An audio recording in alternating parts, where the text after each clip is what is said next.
And just to be clear, the priority area is intersections of work, poverty, care work, public services, social protection. Okay. All right. So, yeah, and I mean, ultimately, when it comes to women's economic justice, those are not the only intersections that exist, right? Women's economic justice depends upon access to reproductive health and sexual and reproductive health and rights, the ability to be able to decide when and whether to have a family, and so on. It exists at the intersection of violence as well, because women experience very high rates of gender-based violence and harassment at work in Canada. But I will try to stick to, and of course there's intersections with all of the various social identities that make up the diversity of women in Canada. So how are we doing? I mean, there's good news and there's bad news, right? I would say that Canada enjoys a fairly high women's labor force participation, which is great. Women are also well represented among Canada's unionized workers. We actually make up the majority of Canada's unionized workers, and that's because of the high rates of unionization in our public services. So this is the one area where occupational segregation works for women. It's in unionization rates. But on the other hand, on the flip side of this, right, women are overrepresented in precarious and part-time work. They're more likely to hold more than one job. They're more likely to be in low-wage or non-standard forms of work. And of course, we're not talking about all women here. The women that are more likely to be represented in low-wage, part-time, precarious work are women with multiple and intersecting identities. So women with disabilities, Black women, racialized women, Indigenous women, and so on. And so, you know, there is no kind of, it really depends on who you are, whether you're benefiting from, you know, the way that women are sort of winning in the economy in Canada. In terms of jobs, we have also still significant occupational segregation. So we have, you know, fairly, I would say, low participation of women, although it's changing very, very slowly. I would say, I'm looking at my friend from Longshore here, it's changing very slowly. So women in the trades and in non-traditional male-dominated occupations, they're doing their best through their unions, but it is still very hard. And in fact, women may participate, you know, there's still, in terms of apprenticeships in the skilled trades, women participate in very low rates, but even fewer women actually take their trade and get a job and continue on in that trade. And that's because discrimination, violence, and harassment at work are still very, very profound. Okay. Gender wage gap, I would say in terms of incomes, the gender wage gap has been persistent and stubborn since every time. A lot of it has to do with occupational segregation. A lot of it has to do with the quality of jobs that women have access to, and so on. There's lots of reasons for the gender wage gap. Canada has taken some steps in that some provinces and territories have proactive pay equity legislation, and in 2018 we passed proactive pay equity legislation at the federal level, which was really exciting at the time, but I'm going to tell you that the implementation of that legislation is not going well. Employers are gaming the system. They are not actually implementing the system properly, and the Pay Equity Commissioner, the institutional mechanism that was set up to ensure that the legislation was implemented in a way that we could actually see some progress in gendered wage discrimination. She doesn't have the capacity to be able to support workplaces through the pay equity process or go after the employers that are clearly not really paying attention to their obligations. Employment equity was another area where in the late 90s, so after Beijing, we passed the Employment Equity Act, and that was a big victory for feminists and equality-seeking activists at the time. It established several designated groups of equity-deserving workers, but it had very little teeth, right? So we've been asking for and demanding a review of the Act for many years, and we got it. We got it in the last few years. It took a couple of years for the task force to report, and the government sat on the report for a year before releasing it to the public, because I think they realized, and this is where I think the changing climate you really see impacting the ability for progressive policy change in Canada. So here we have a progressive government, so they say, who finally acted on the recommendation to have a long-awaited task force. Lots of really great people involved in the task force, including a former Secretary Treasurer of the Canadian Labour Congress, Marie Clark-Walker. They did a sort of a very extensive consultation, and their report is robust. It is a strong report with real recommendations for getting the Act back to its intended purpose, which is to eliminate systemic barriers to employment and to advancement at work for various equity-seeking groups. And they also recommended adding new groups, finally recognizing 2S LGBTQI people as an equity-deserving group in the Employment Equity Act, and adding a separate category for Black workers in order to recognize the impacts of the legacy of slave trade, right? And those lingering impacts of anti-Black racism and the existing anti-Black racism that exists in workplaces in Canada. So what's happening? Absolutely nothing, right? Because now we have this attack on DEI, and what is more DEI than employment equity, right? So it's like one step forward and 8 steps back, we're seeing. In terms of the public services, since 1995, we saw a sustained attack on public services in Canada from all levels of government. And that, we thought there would be a break from that because of COVID, right? And where it became abundantly clear that we needed and relied upon our public services, right? In order to survive and thrive as communities and to be resilient in the wake of public health crises.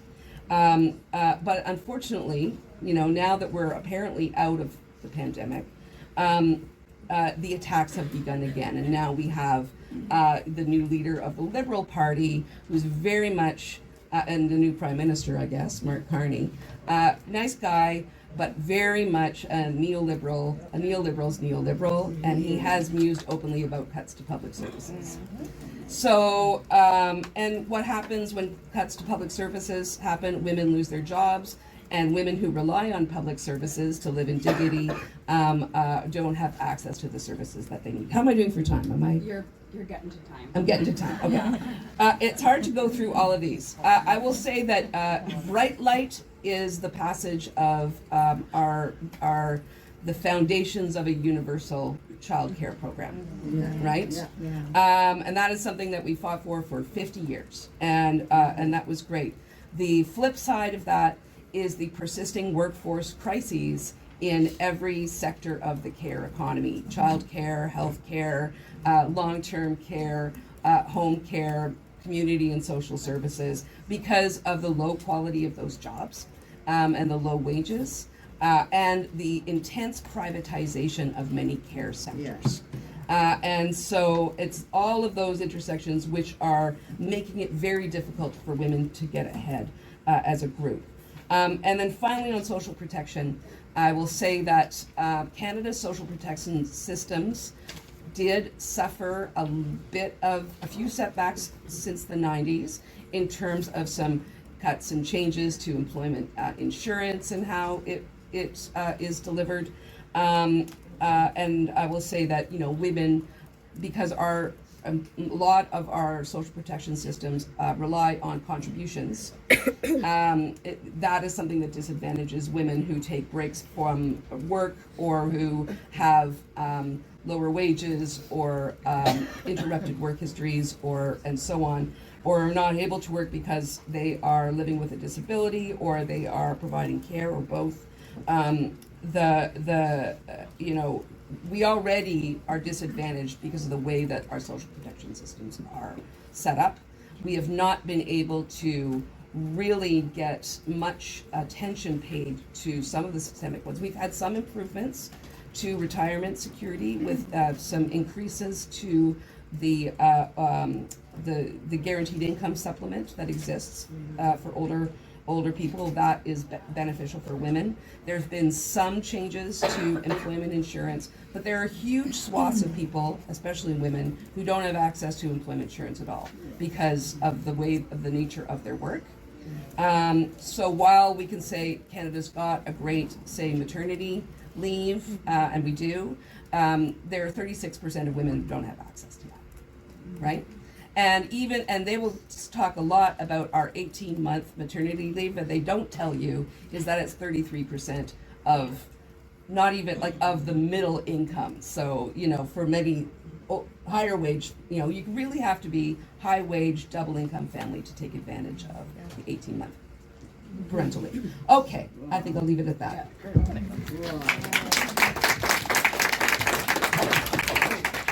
Thank you, Vicky. And so next I'm going to pass it to, I'm actually going to pass it back to you, Robyn, to talk about how, the critical areas and how they intersect in terms of ending gender-based violence. Thanks. So I just want to start by thanking CRIAW for all their work to organize today, this panel, and organize all of us. So where are we at? Gender-based violence rates have skyrocketed since the pandemic. We thought they might decrease with the end of mandates and lockdowns and health measures. And what we've seen instead with rising economic challenges, with high inflation rates, cost of living, and with a massive housing crisis, is those rates continue to increase, and femicides are also increasing across Canada. And so that hope that they would fall is absolutely not the case, and they continue to rise every day. We used to say that a woman was killed every week by their intimate partner or former partner, and now we're saying that that's every 4 to 5 days. So we're seeing those rates rise.